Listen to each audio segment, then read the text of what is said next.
Have you ever looked at someone and thought, how are they so talented? Here's the truth. Talent isn't just something you're born with. It's something you build. And believe it or not, you already have talent inside you. Maybe you just haven't discovered it yet. The reason most people never unlock their full potential isn't lack of ability. It's lack of direction, motivation, or the right kind of practice. But the good news? With the help of this summary, you'll learn how to grow your talent from the ground up. You'll understand the 3 elements that can transform ordinary people into top performers: deep practice, ignition, and master coaching. What exactly are these elements? And how do they work together to create greatness? You'll find out in today's audiobook summary. Welcome to Audiobook 101, where we break down powerful books that inspire, educate, and change lives. Here, you don't just listen, you grow. And today's summary is The Talent Code. Greatness isn't born, it's grown. Here's How, by Daniel Coyle. Can anyone become extraordinary? The answer is yes. But how? To explore that, let's meet Clarissa, a young girl who managed to fit a full month's worth of progress into just 6 minutes of focused practice. Clarissa was an aspiring musician, but unlike gifted prodigies, she had no natural rhythm, no real musical instinct, and no apparent talent. Her teachers, her parents, even music psychologists had all agreed music simply wasn't her thing. But then something surprising happened. Her practice sessions caught the attention of music researchers across the world. Music psychologist Gary McPherson recorded Clarissa during one of her clarinet sessions and noticed something remarkable. She was working on a piece called Golden Wedding, and instead of rushing through it like most students, she slowed down. She focused intensely on each note, sometimes spending several minutes perfecting just one. After each attempt, she paused, studied the sheet music, adjusted her hand movements, hummed the melody to herself, and tried again. This loop continued until she got it right, not by chance, but by design. This wasn't random effort. It was what scientists call deep practice, a specific kind of focused repetition that transforms how your brain works. Behind the scenes, Clarissa's brain was activating what Daniel Coyle calls the talent code, powered by a substance called myelin. Myelin acts like insulation around the brain's neural circuits. The more you practice correctly, the thicker this insulation becomes. That means faster, clearer, and more precise signals, leading to better performance. So even short bursts of focused, deliberate practice can create powerful, lasting improvement.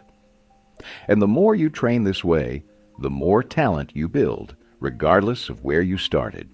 Whether your goal is to play an instrument, excel in sports, write better, or become more confident in public speaking. This summary is for you. You'll discover strategies that help you learn faster, train smarter, and unlock potential you didn't know you had.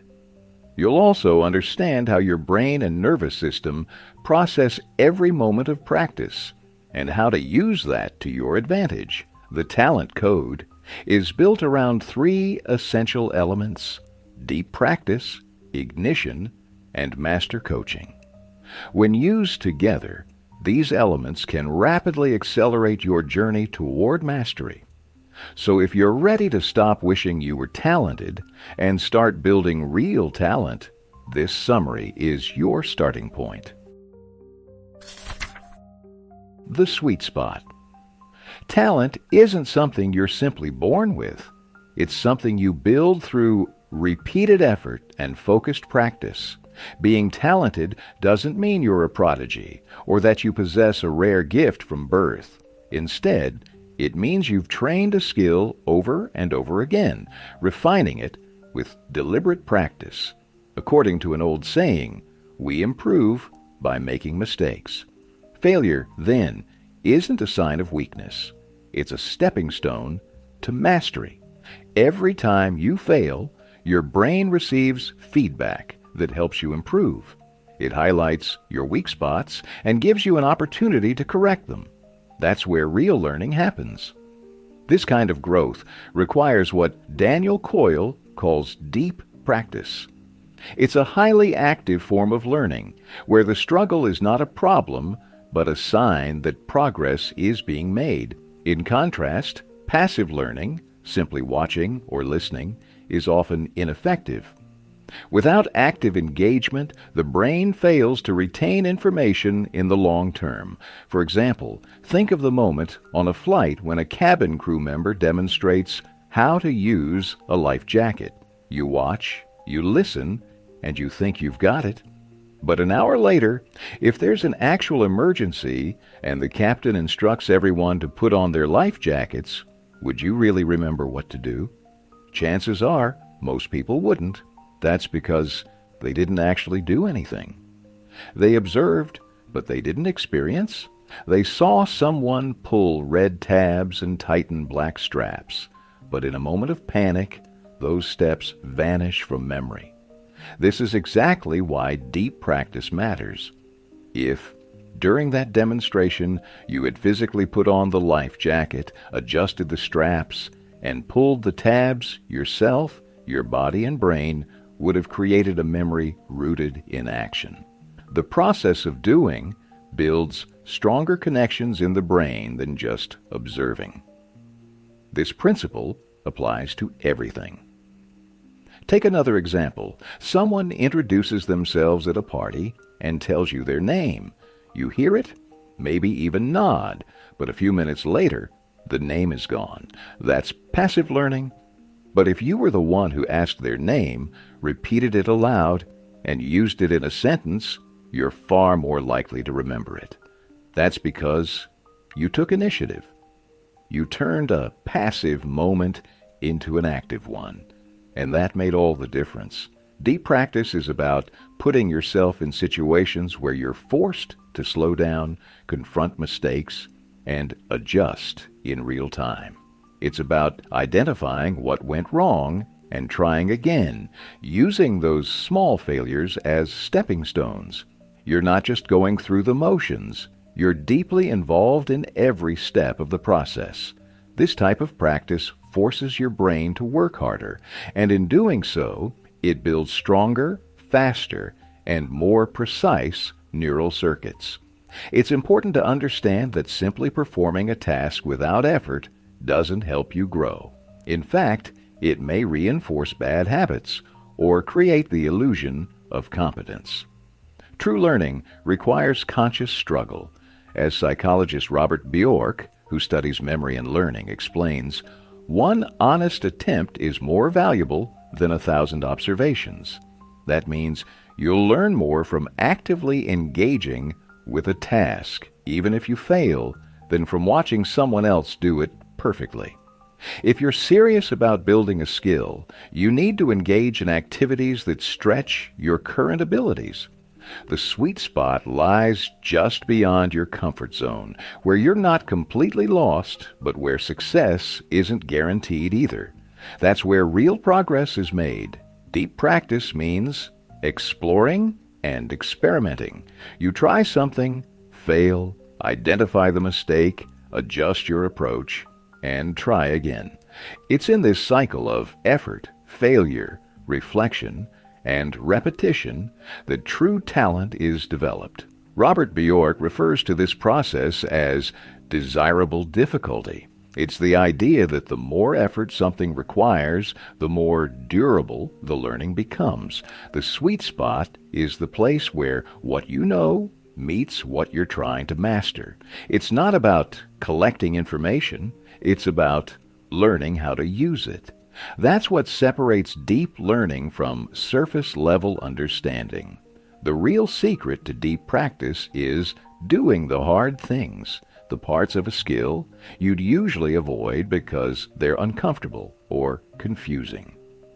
But those are exactly the moments when your brain is working hardest to improve. The more you struggle for a solution, the more that solution gets hardwired into your brain. In the end, the path to mastery isn't about avoiding failure. It's about learning to use failure as fuel for growth. The deep practice cell. The best way to develop any skill is through targeted, mistake-focused practice. This type of training invites you to take action, acknowledge your errors, try again, and repeat the cycle. It's not about being perfect. It's about being deliberate. The goal is to actively engage with the task, even when it feels uncomfortable or difficult. In fact, the struggle is exactly where growth begins. Of course, deep practice isn't easy. It requires time, energy, and patience. You will fail, and you'll often feel frustrated. But if you stay committed, if you show up every day with intention, you can achieve remarkable progress. Developing skill is a process that demands passion, focus, and resilience. There are no shortcuts, but there is a method. And this method is supported by the way your nervous system functions. At the core of this process lies something microscopic but incredibly powerful: myelin. Myelin is a substance that wraps around the neural fibers in your brain and body. Its job is to insulate these fibers and help your brain send faster, clearer signals. Every time you practice a skill, your brain sends electrical impulses along certain neural pathways. Myelin wraps those pathways tighter and thicker with each repetition, making your movements more accurate and efficient.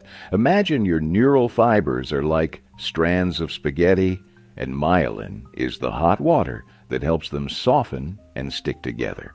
The more you practice, the more these strands bond and become one strong, unified cord. Over time, this cord becomes the default pathway your body uses to perform a specific skill, whether it's swinging a tennis racket, playing a piano note, or recalling a memorized phrase. Dr. George Bartzakis, a professor of neurology, describes myelin as the key to many of our core functions: speaking, reading, learning, and even thinking.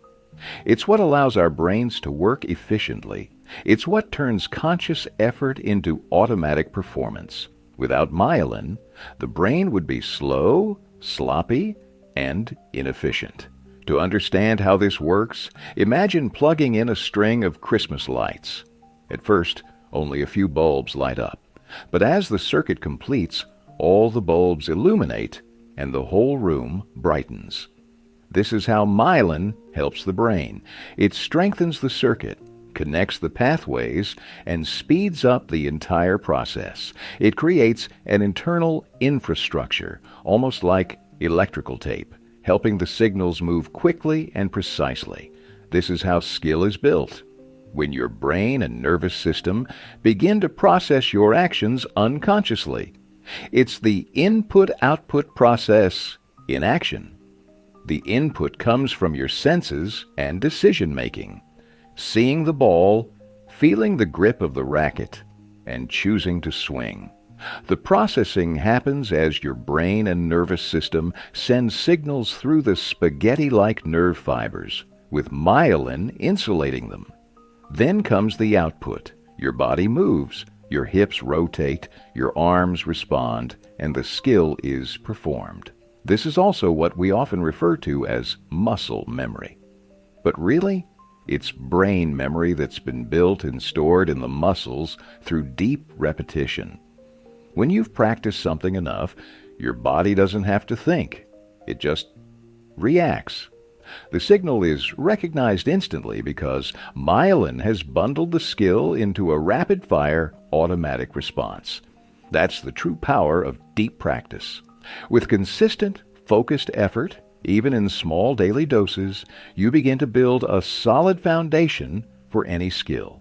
Each practice session becomes a building block. Over time, these blocks add up reinforcing your learning and accelerating your growth. This process creates a feedback loop. You act, assess your progress, compare your results, adjust your actions, and try again. Myelin strengthens this loop by making each repetition more effective than the last. In short, mastery isn't about talent. It's about how well you practice and how often. Myelin is your body's way of rewarding deep, focused effort by transforming it into long-term, high-performance ability. The more intentional your practice, the stronger the neural network. And with that, what once seemed difficult eventually becomes effortless. The 3 rules of deep practice. At its core, deep practice means breaking down a familiar action into smaller, manageable parts, a process known as chunking. Chunking involves grouping separate elements or bits of information into a meaningful framework. Think of it like exploring an unfamiliar room in the dark. You take a few cautious steps, bump into a table, pause, adjust your direction, and keep going. Slowly, you start discovering what's around you. At first, you'll make mistakes. After all, it's your first time in the room. But as you explore further, the environment begins to feel familiar. Your brain starts building a mental map of the space. Soon, you remember where the furniture is and begin to move around with confidence. The same principle applies to skill development. What starts as unfamiliar eventually becomes second nature, thanks to chunking. This process typically happens in 3 steps. First, you look at the task as a whole. Second, you break it into smaller chunks. And third, you slow down your movements, engage with each part deliberately, and gradually increase your speed as your control improves. Deep practice begins not when you're trying to complete a task, but when you're exploring it. When you're trying different strategies to master it, not just finish it. Mastery comes when you repeat the same action enough times that your brain and body begin to recognize the chunks you've collected. For example, when you read the word Tuesday, you instantly recognize it as a familiar unit. It contains 7 letters, each a small chunk you've encountered countless times. Those letters, when grouped together in a specific pattern, become something meaningful and instantly recognizable. This chunking ability applies across language, movement, and thought. When you read a new word like Mount Everest, you instantly identify many of the letters, like T, U, E, and S, because they're already familiar from previous words you've read. Meanwhile, you also encounter newer letters or combinations, like M, V, or R, which begin forming new patterns in your memory. Your reading skills grow as you constantly combine and separate these chunks, recognizing patterns and attaching meaning. Another powerful form of deep practice is imitation, modeling your behavior after someone you admire or observe. This often happens unconsciously. You place yourself in situations where you perform like your role model, copying their moves, their strategies, and even their rhythm. Imitation allows your brain to internalize excellence by mirroring it. Take the example of Carolyn Tsai, an 8-year-old tennis player considered among the top in her age group. Not only was she highly skilled, but what truly set her apart was her one-handed backhand, a rare and difficult technique for players her age. Carolyn was a huge fan of tennis legend Roger Federer, who was known for his iconic one-handed backhand. She watched him play whenever she could, studying his movements with fascination. Over time, without even realizing it, Carolyn began to imitate Federer's form. His technique became imprinted in her mind through repeated observation. She began practicing it, experimenting with it, and eventually mastering it. By modeling his movements, she absorbed his strategy into her own game. The combination of observation, application, practice, and repetition allowed her to make that difficult skill her own. This is the power of deep practice. You break down a skill into smaller parts. You slow down, explore, experiment, and try different strategies. You imitate great performers. And with enough focused repetition, your brain wires those patterns into your muscle memory. Over time, what once felt complex and unfamiliar becomes automatic, fluid, and natural. Primal Cues. Deep practice takes time. It requires energy, passion, and long-term commitment. But without motivation, none of that is possible. You won't have the energy to keep going, the passion to stay engaged, or the commitment to see it through. That's why ignition, the spark that fuels your drive, is so essential. Ignition gives you the emotional energy to keep practicing, while deep practice uses that energy to help you grow. Without ignition, progress stalls. Think of ignition as the emotional fuel that keeps you going when things get hard. It's that internal voice that says, if they can do it, I can too. One of the best examples of this is the story of Roger Bannister, a medical student at Oxford who became the first person to run a mile in under 4 minutes. Before Bannister, breaking the 4-minute mile was thought to be impossible. But once he did it, something remarkable happened. Within weeks, another runner, John Landy from Australia, broke Bannister's record. And soon after, 17 more runners did the same. What changed wasn't the human body. It was the mindset. Bannister's achievement served as a signal, a cue to others that this impossible task was, in fact, possible. That's the power of ignition. It's not just a burst of motivation. It's a shift in belief. When people see someone like them succeed, they begin to believe in themselves, and belief creates action. Ignition, then, is a combination of signals and emotional forces that push you forward. Sometimes it's as simple as seeing someone you admire and thinking, I want to be like that. Visualizing your ideal future self can be a powerful motivator. Watching a skilled performer can trigger something deep inside you, a sudden desire to become excellent in your own way. Let's go back to Clarissa, the young musician we met in the introduction. Her music lessons weren't going well. She was struggling with the traditional version of the song, The Golden Wedding. Her teacher, sensing a lack of engagement, decided to change things up. Instead of continuing with the classical version, the teacher played a jazz rendition of the same song. Something clicked. Clarissa instantly connected with the jazz version. It stirred a deep emotion within her, something raw and powerful. She was inspired, not just to learn the song, but to see herself as a performer. That emotional spark changed everything.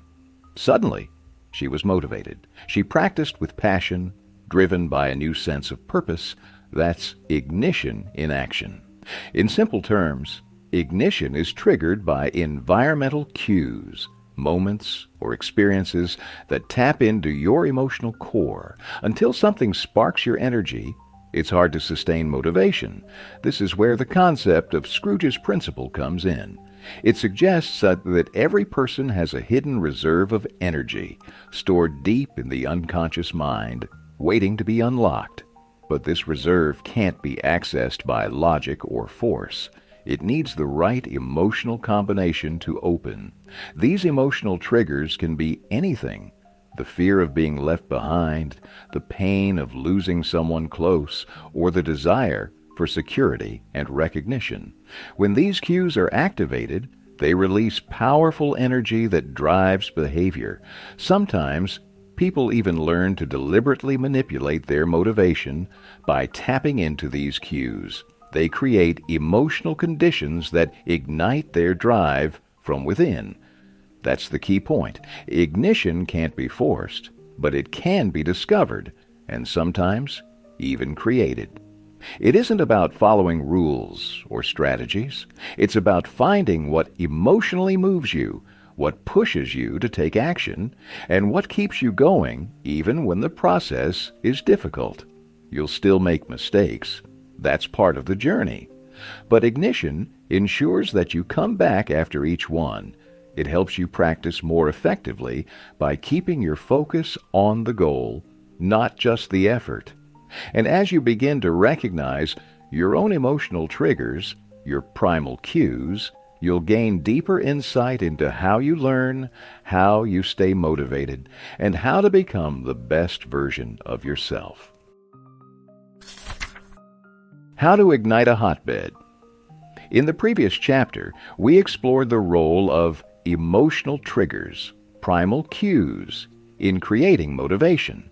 Now we move a step deeper and look at something even more powerful: pure ignition.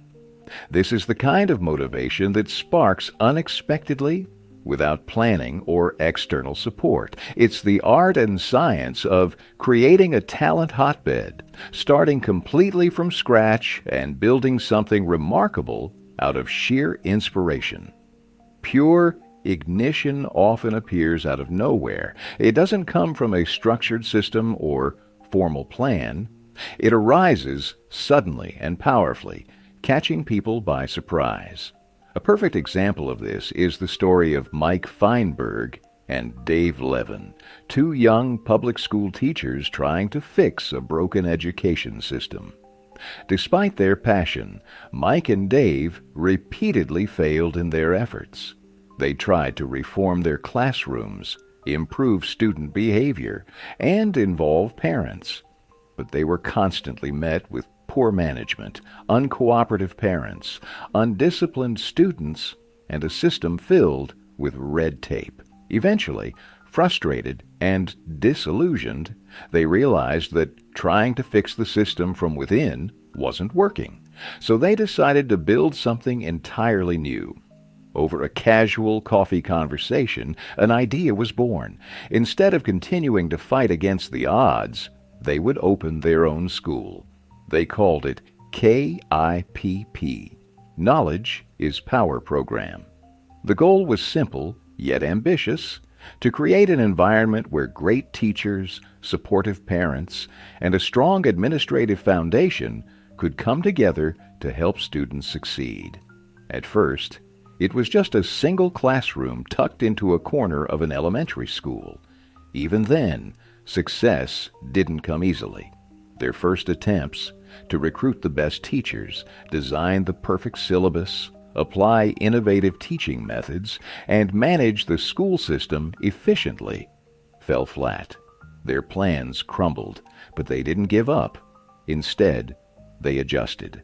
They combined elements of the traditional education model with their own innovative techniques and kept working toward their core mission: to get students into college. They even placed a simple slogan on the classroom wall: "Work hard, be nice." This phrase became a quiet revolution. It motivated students, encouraged them to pay attention in class, and sparked real engagement. The culture of the classroom began to change. Students weren't just studying harder. They were developing discipline, setting goals, and believing in their potential. The KIPP model taught students not just to memorize facts, but to believe they could achieve something greater. They were encouraged to improve their behavior, to become more responsible, and to strive for higher education. Over time, these changes ignited something inside the students, a belief that college was possible. That shift in mindset was the ignition point. Mike and Dave didn't stop there. They kept innovating, constantly testing new ideas, observing what worked, and letting go of what didn't. Eventually, their efforts began to show measurable results. Test scores went up year after year. Their school gained attention and support. Inspired by KIPP's success, young teachers across the country began launching their own Kiapi schools. These schools became breeding grounds for academic excellence. Students who had once been overlooked were now outperforming their peers in traditional schools. They were earning top scores and getting admitted to universities, many as the first in their families to ever do so. Interestingly, the ignition for Mike and Dave came from something as ordinary as a coffee break. It wasn't a formal plan or a corporate strategy. It was a sudden realization, sparked by frustration and a desire to do things differently. The same kind of ignition happened with the students. It wasn't just the slogan on the wall that changed them, it was a deeper emotional shift. They saw their teachers believing in them, and they began to believe in themselves. That internal switch flipped, and they became more focused, more engaged, more determined. The most powerful part of this story is what Kip did for the students' self-image. By encouraging them to believe they could go to college, it changed how they saw themselves. And that change wasn't accidental. It was driven by ignition. In the end, what this story teaches us is that trigger cues can't exist without ignition. Mike and Dave didn't just open a school, they sparked a movement. And the fuel behind that movement wasn't strategy or funding. It was a deep, emotional ignition that began in one small classroom and spread across the nation. The Talent Whisperers. Talent whisperers are those rare teachers and coaches who possess the intuitive ability to sense exactly what their students need. They don't just instruct, they connect. Through tone, gesture, timing, and presence, they communicate with precision. Their feedback is clear, direct, and emotionally resonant. These are the kinds of mentors who don't just develop skills, they unlock potential. Take Hans Jensen, a legendary cello teacher, and a perfect example of a talent whisperer. Jensen taught his students not just through technique, but through emotional depth and strategic cues. Two of his most notable students, Song Yond Whitney Delafos, experienced his teaching in very different ways, both powerful, both transformative. Sang Wai was 18 years old and technically gifted. He often practiced complex pieces like Dvorak's concerto with speed and accuracy. To the average listener, his playing would sound flawless. But to Jensen, something was missing. It lacked soul. Jensen wasn't satisfied. During one lesson, he stood just a few inches from Song, and with intensity in his voice and a wave of his hand, shouted, "Now!" Caught off guard, Song stumbled and began playing poorly. But Jensen leaned in and calmly said, "I can see it in your eyes. You're playing because you think you're supposed to, not because you feel it." Then he said again, "Don't overthink. Just play. Now." Sang closed his eyes and started again. This time, something shifted. Jensen listened closely and let him play through the entire piece. When it ended, Sang thanked him. What Jensen had really done was awaken Song's emotional connection to the music. He taught him that music isn't about performance, it's about expression. Then came Whitney Delafos, a 20-year-old cellist, even more nervous than Song. Jensen greeted her with a warm smile and a gentle "hello," helping her relax.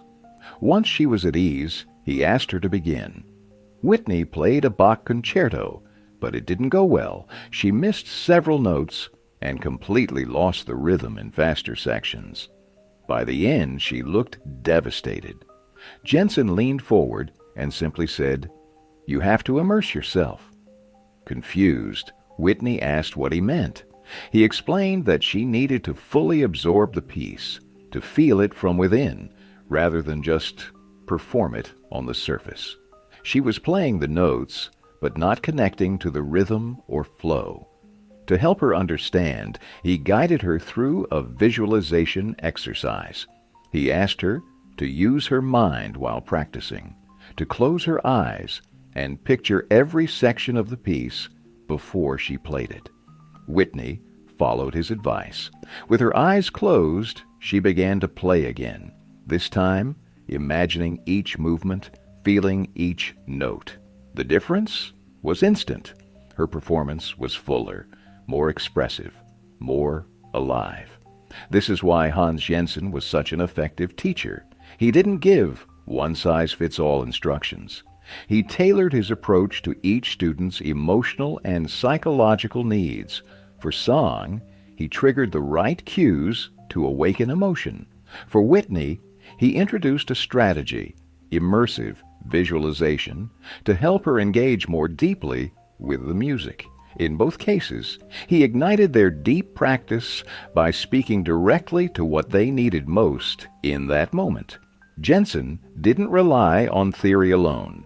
He taught with full commitment, always aiming to draw out the very best in each student.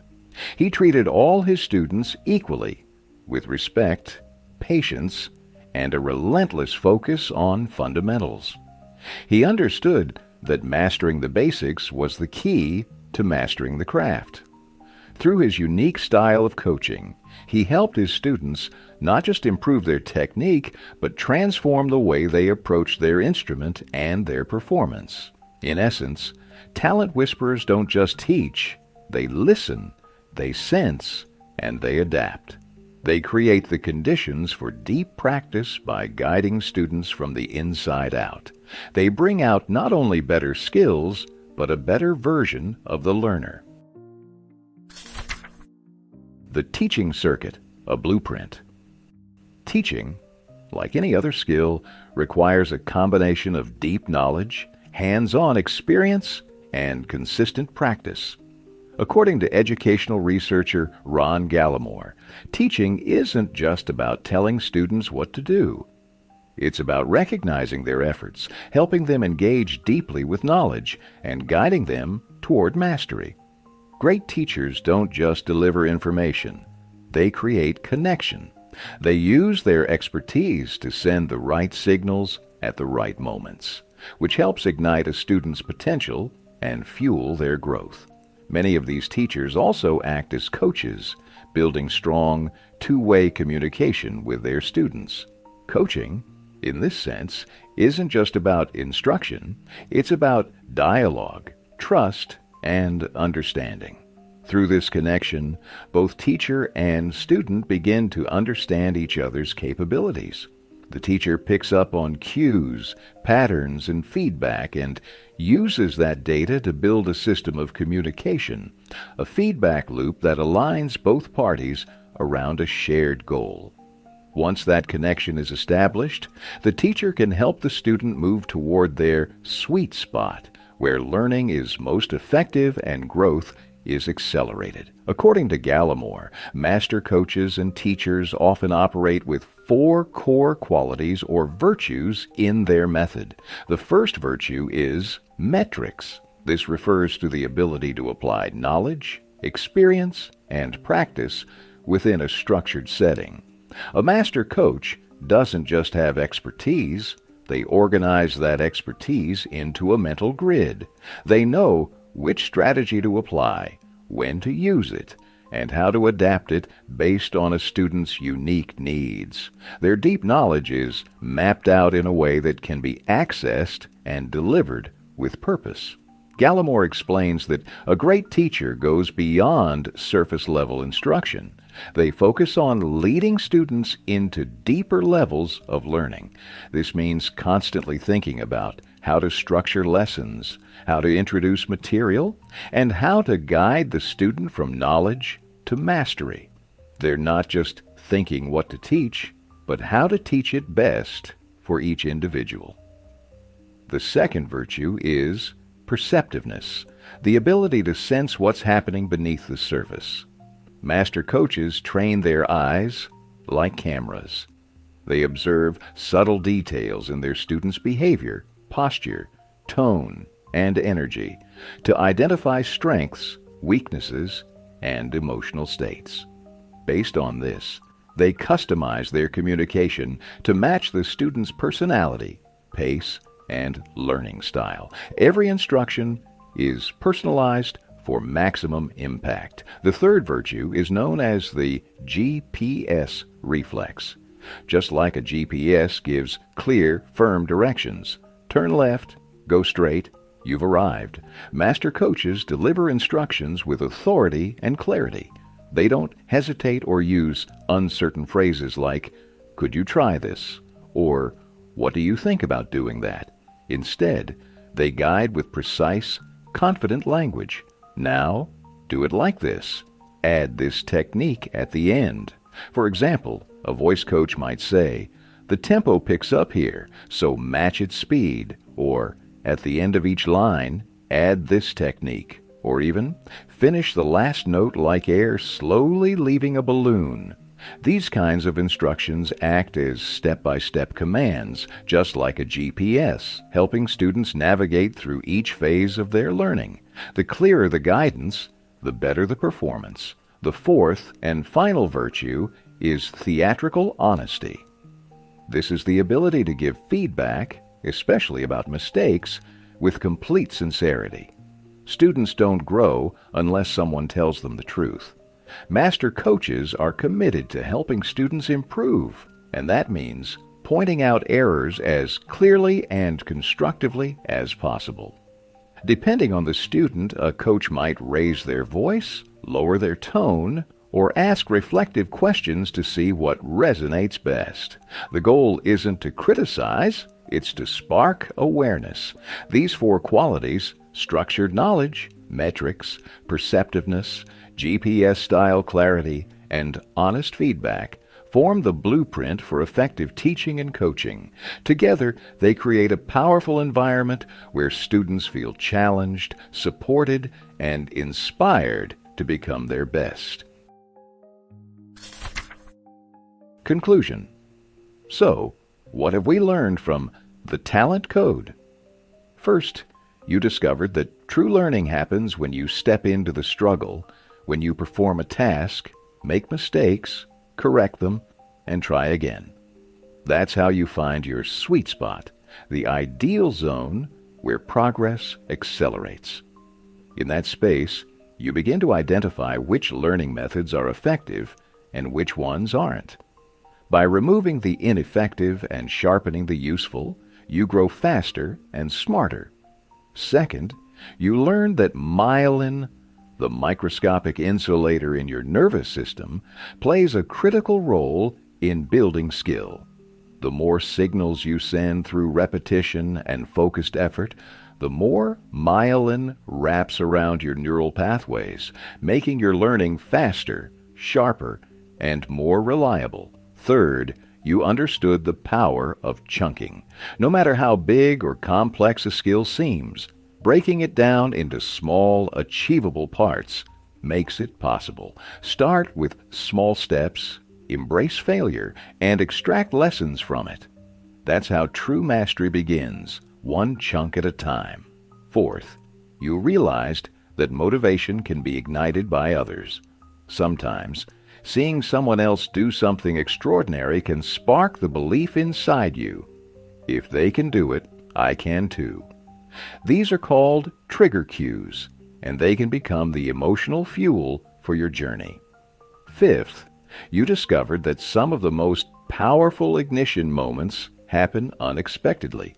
Pure ignition strikes without warning, a sudden idea, a conversation, a challenge, and it energizes you to create, build, or do something meaningful. Often, you don't even realize it's happening until you've already begun. Sixth and seventh, you learned that master coaches don't just instruct, they guide. They don't say, do this, do that. Instead, they offer step-by-step processes tailored to your abilities. They customize their teaching methods to help you grow from where you are, not where someone else is. So, if there's a skill you've always dreamed of mastering, whether it's music, writing, business, sports, or anything else, You now have the blueprint. Apply these principles. Don't be afraid of mistakes. Learn from them. Practice with intensity. Seek out the right ignition. Find a mentor or coach who understands your unique path. And above all, remember this: you can become great at anything, not because you were born talented, but because you chose to build your talent step by step with intention and purpose. Do something that matters. Do something that adds real value to your life, and never stop growing. Thank you for listening to this summary of The Talent Code by Daniel Coyle. If this audiobook helped you understand how talent is truly built, not born, then take a moment to reflect. What skill do you want to master? What's your sweet spot? Start from there and grow with intention. If you found value in this summary, please consider liking the video, sharing it with someone who needs a spark of motivation, and subscribing to Audiobook 101 for more life-changing insights every single week. We'd also love to hear from you. What part of this summary resonated most with you? Drop your thoughts in the comments. And remember, greatness isn't reserved for a few. It's built through small steps, deep focus, and the right guidance. Keep learning, keep growing, and most importantly, never stop believing in your own potential. Until next time, stay focused, stay inspired.